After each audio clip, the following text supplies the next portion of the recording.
आमची अशीच मागणी राहील का नाना शंकरशेठ स्मारकाचा याचा भूखंड आम्हाला एक आरक्षित द्यावा आणि जो आता नवीन उड्डाणपूल होणार आहे त्याला नावाला आम्ही पाठपुरावा करणार आहोत।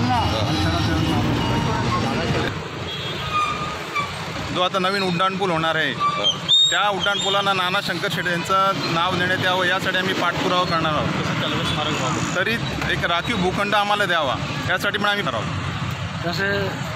तसेच इथे आम्ही वारंवार नगरपंचायतीला आम्ही इथे सूचना करत असतो की इथे जे बसणारे जे फेरीवाले आहेत धंद्याबद्दल आम्हाला काही बोलायचं नाही आहे, पण निदान नाना शंकरशेठ हे इकडचे भूमिपुत्र असलेलं असून इथे फक्त राजकारणामध्ये रेल्वे येणारे पण वास्तविक जी रेल्वे येणार आहे नाना शंकरशेठ यांनी जी रेल्वे प्रथम आणलेली आहे। पण आज इथे जर भूमिपुत्र नाना शंकरशेठ आहेत पण त्यांच्याबद्दल इथे कोणालाही अस्मिता नाही आहे।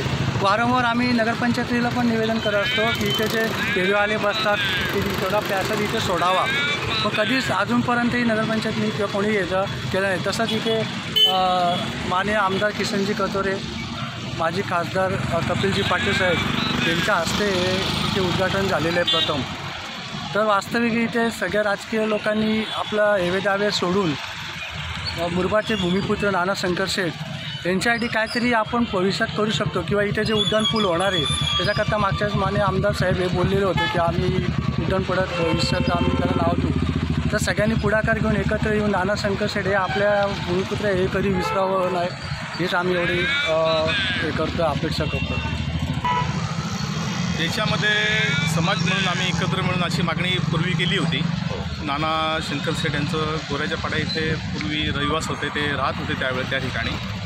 शासनाकडून लवकरात लवकर एखादा भूखंड मिळून तिथे एक चांगलं स्मारक व्हावं अशी आमची इच्छा आहे। तसेच नगरपंचायतीमध्ये जी अधिकृत बिल बुकं आहेत त्याच्यामध्ये मुख्य रस्ता हा नाना शंकरशेठ मार्ग असा असून त्या अधिकृत बिलावरती पत्त्याच्या ठिकाणी नाना शंकरशेठ मार्ग असं नमूद व्हावं ही आमची प्रामाणिक इच्छा आहे।